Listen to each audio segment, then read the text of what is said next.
I am beating every N64 game, and I mean all of them. The twist is, the next game I play is randomly selected, so I have no clue what's coming next. This is the journey to beating every N64 game. Game number 205, All-Star Baseball 2001. Released in 2000, this game was developed by High Voltage Software and published by Acclaim. Well, this is kind of exciting. We're finishing off an entire sports series. All-Star Baseball 99 was Game 63, and All-Star Baseball 2000 was Game 155. It's the end of an era. I know you all will miss seeing these so much, but it has to be done. Anyway, these haven't actually been too bad. I gave 99 a 5 out of 10 and 2000 a 5.5 out of 10. The main thing I remember is just how good the graphics looked, and I expect no difference here. It's time to take our final run through the old ballpark. Ignore the fact that there's still like 6 trillion other baseball games left. Let's get into it. First thing I did is naturally check out the Home Run Derby. How is this matchup fair? Derek Jeter versus Mark McGwire? Honestly, not even sure why I pick this mode every time. It's just batting. Also, Derek Jeter didn't hit many home runs in his career, did he? It's weird, he's the default choice. So the way we handle sports games in this challenge is win the main championship for that sport in the quickest way the game allows. For baseball, it's the World Series, and this game lets you jump straight to the playoffs. Although upon making this video, it seems there's some neat things I missed, so stay tuned to the end for some unique features this game offers. It made me choose all the teams myself, so I tried to pick decent ones. No Yankees though, they cheat. I decided to roll with the Atlanta Braves. My first matchup was against the Los Angeles Dodgers. We get a brief intro with all the players on the baselines, then my team taking the field. I had the legend Greg Maddux on the mound and Mark... a little help here?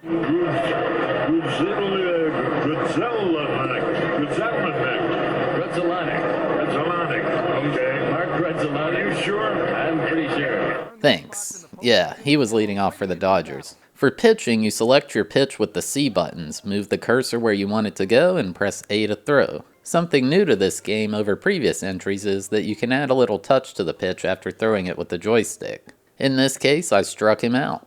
That's a backwards K in the scorebooks. He just looked stunned the umpire called that a strike. Dang, Adrian Beltre next? This team was stacked. Fielding is pretty chill. The throwing's really responsive. Happens immediately after you issue the command. Holy crap, Gary Sheffield? Maybe these guys should be the real winners. So batters have hot and cold zones, and his entire thing is just red, meaning no matter where I pitch, he's got a good chance at blasting it. After a lazy grounder to the pitcher, we got our third out, retiring the side. They had Kevin Brown on the mound. Never heard of that guy. I had Cuvio Veras leading off. For batting, you have a blue zone where you'll make contact and a yellow zone like the sweet spot. You can toggle to a power swing which makes only the yellows show up, but I find it's way too unreliable to hit pitches like that in these games. It almost feels like cheating where you can see where the computer is going to throw it. However, if they throw something wild like a slider, the prediction isn't so helpful. We had a double and then it was the man Chipper Jones up. His entire zone is red too. And what do you know? He launched it deep to center field. Unfortunately off the wall. But still, that's 1 run scored. Heck yes. And then just after that, yet another RBI for Andres Galarraga, dominating in the first inning. Man, I love aiming a slider way out of the strike zone, only for it to slide in at the last second. I never learned how to throw anything other than a normal old fastball. Seems cool to have a repertoire of pitches up your sleeve. I remember that guy Roy Halladay had the palm ball, which was like impossible to hit. Since this is a National League matchup, our pitchers have to bat. And they all suck. Greg Maddux is straight up cold in the box. Somehow though, he got a base hit. I don't know why that guy ran back to first base though. What a buffoon. I'll take this time to talk about the graphics and audio. I say it every time we play one of these, the graphics are incredible. The UI looks very clean, the stands look nice, although it's funny how they gave much more resolution to the ads they put in the background than anything else. The player models look awesome for the era too. It's cool how unique everyone's batting stance is, and all the fielding animations are crisp. All that's there, and the game runs very smoothly too. I don't know how they did it. For the audio, it's just okay. During gameplay, there's not much noise happening, like you barely hear the crowd. You hear the umpire yell the calls, the sound of the bat hitting, and the ball hitting gloves on throws. There's also a pipe organ that plays like the typical jingles you hear at a baseball game every now and then. I'm trying to figure out who this is on commentary. I believe it's John Sterling and Michael Kay, but it seems like there's not a lot of info about this game out there nowadays. Honestly, the commentary's not the best. Struck him out. They leave a runner stranded on second. Late in the 6th inning, and it's time to think about warming up a new pitcher. You've got to go put someone in the bullpen. I know from past experience, once your stamina gets low, things get ugly quick. I got scammed here. I totally caught that one before it hit the ground. Unbelievable. But then the guy goes for a double for some reason? One of the most awkward sliding animations I've seen. Maybe my foot blocked him? I still don't know why the AI chose to go for second there anyway. The game ended with a great double play from the first baseman. We took the win 3-1. Now, a lot of times these games let me shorten the playoff series lengths, but not this time. So this is a 5-game series, and the next 2 rounds are both 7-game series. Oh boy.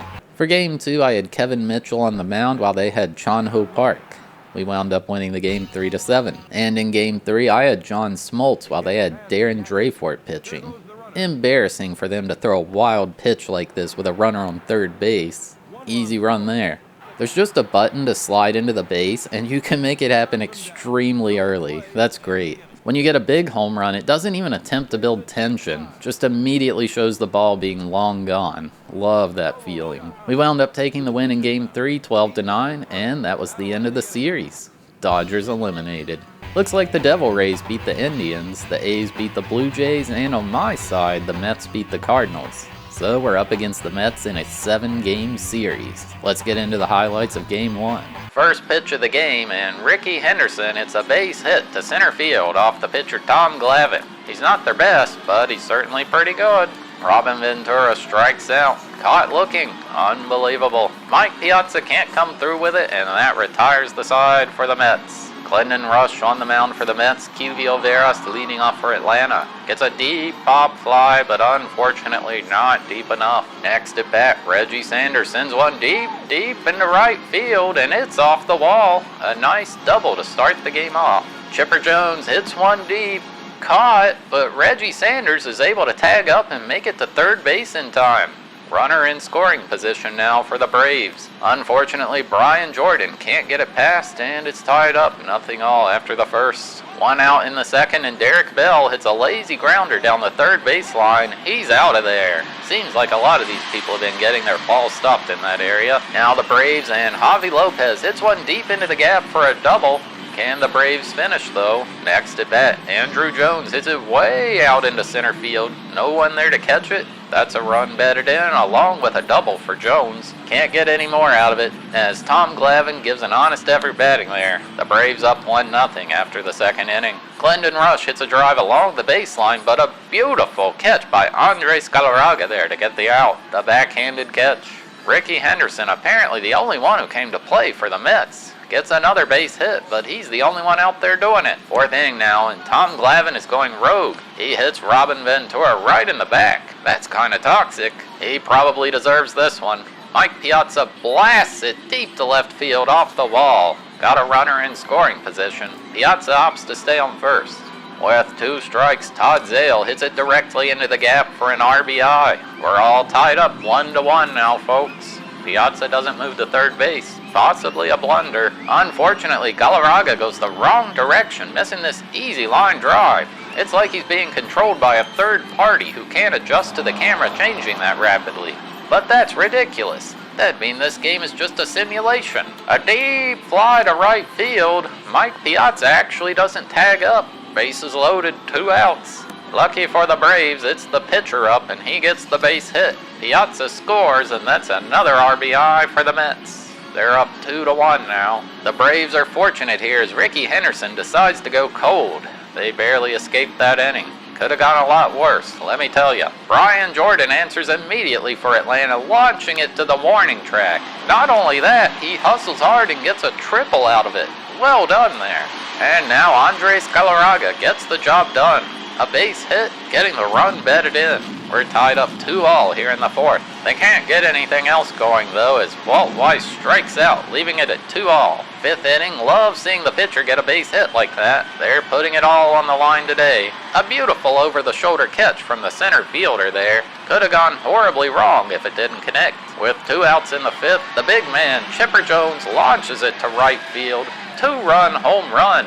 The Braves up 4-2 now. Mets still can't get anything going, and in the sixth, Andres Galarraga hits it off the wall in right field. Nearly yet another home run. Javi Lopez continuing the rally with a drive back to center field, and that's an RBI. 5-2 Braves. Another at-bat, another RBI for Andrew Jones. They just keep it going. Gotta think they'll pull the pitcher soon. They do pull the pitcher, but that doesn't stop QVO Veras from getting a base hit. Another run for Atlanta. It's 7-2 now. Even with the hustle on the base running, Veras gets a triple out of it. The Braves go to the bullpen in the seventh, bringing in the reliever Terry Mulholland. This guy's got a forkball. That's so rare. They just can't quit. Mets have nothing going, and Chipper Jones keeps hitting it over the fence. Another home run. Is this a playoff game or the home run derby? Mike Piazza launches it to left field. Over the fence, home run. 8-3 Braves in the eighth. Can the Mets recover? It seems the answer is no. Atlanta takes game 1, 8-3. This should be a great series, folks. Game 2 had Bruce Chen for the Braves, Mike Hampton on the mound for the Mets. Unlucky for Hampton, he couldn't bring it home, and the Braves take Game 2 7-1. Al Leader on the mound for the Mets in Game 3. It was a close one, but Atlanta takes the win 4-3. Bobby B. Jones on the mound for the Mets in Game 4. It wasn't enough. The Braves take the win 10-6, and that's the series to Atlanta. They're going to the World Series. The Devil Rays beat the A's to join them. It was John Burkhead on the mound for Tampa Bay in Game 1. We already know the Braves lineup, but the Devil Rays had Gerald Williams, Miguel Cairo, Greg Vaughn, Fred McGriff, Jose Canseco, John Flaherty, Jose Guillen, and Kevin Stalker as the batting lineup. They were no match though, as I took Game 1 12-4. Tampa Bay had Wilson Alvarez on the mound in Game 2. Not good enough. The Braves take the win 7-3. Juan Guzman on the mound in Game 3. Dude, I got so scammed here. The guy slid over the base. He should be out there. That's ridiculous. A beautiful over-the-shoulder grab in Game 3. Braves win 7-4. Steve Trashel on the mound for Tampa Bay in Game 4. Who the heck is that? The Braves win 11-4, taking the World Series in a clean sweep. The players all sprint toward the field to celebrate together. No one comes out of the dugouts. Guess they just don't exist. Just these 9 people exclusively. Even the designated hitter is missing. It shows a very busy screen with the World Series trophy, and that's it. We've achieved our goal. There's a couple more things to look into, though.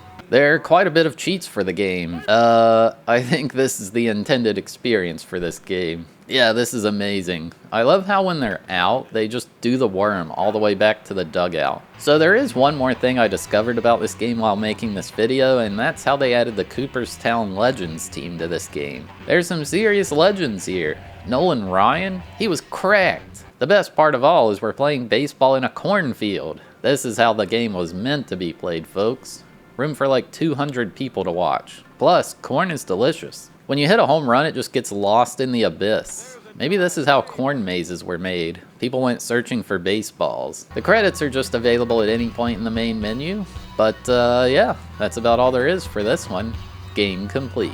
So yeah, there you have it. My journey to beating All-Star Baseball 2001. I mean, it's a sports game, but I must say it's one of the better ones. Sure, it's more the same as the last one, but the game was still adding new things like the improved arcade mode or the Legends team in the Cornfield Stadium. I think I'd have a hard time saying which baseball game to play on the N64. This or one of the Ken Griffey games. Probably this one? Either way, playing against the computer is only so fun, and it would be much more enjoyable in multiplayer.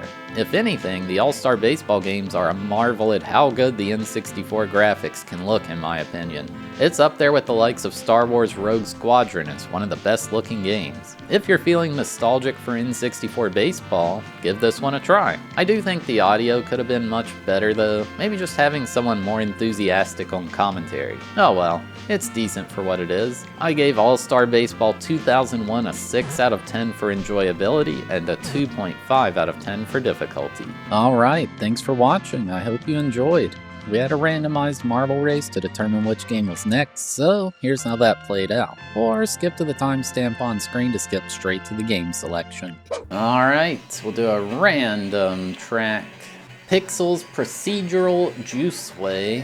186 games on the list. Got a bunch of stuff here, like N64 Trump Collection, Alice no Waku, 007 The World Is Not Enough, Nightmare Creatures, but it will only be one of them. 3, 2, 1, go.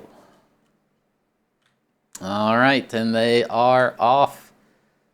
Who will be the first down the Plinko machine? It is Army Men Sarge's Heroes 2. No, actually Mia Hamm's Soccer and Michael Owen's Soccer. They're the same game but re-released. So we will play both, but it is currently Chameleon Twist 2 in the lead. We'll see what happens as some games are getting launched. Buck Bumble is in the air. The next WCW game, I thought that was going to land in.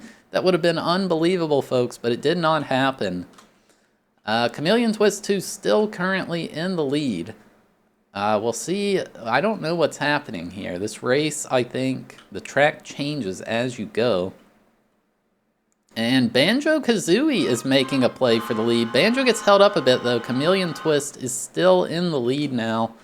And games are getting launched up. Will any make the skip successfully? They do not. They all die. Chameleon Twist 2 is still winning, gets a favorable bounce there at the cone, but does get knocked back a bit, and Custom Robo V2 is now in the lead. Custom Robo V2 has a sick lead currently. Is there anything going to stop it? And no, that's it. Custom Robo V2. It has been decided.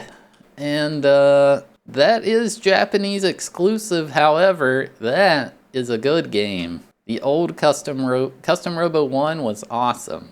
So, there we go. Custom Robo V2, it has been decided. But yeah, if you're still here watching, you're awesome. Thank you so much. If you had a good time, consider hitting that like button, or maybe even dropping a subscription. Or hey, maybe even watch another one of these videos that's on screen now. And yeah, see you next time.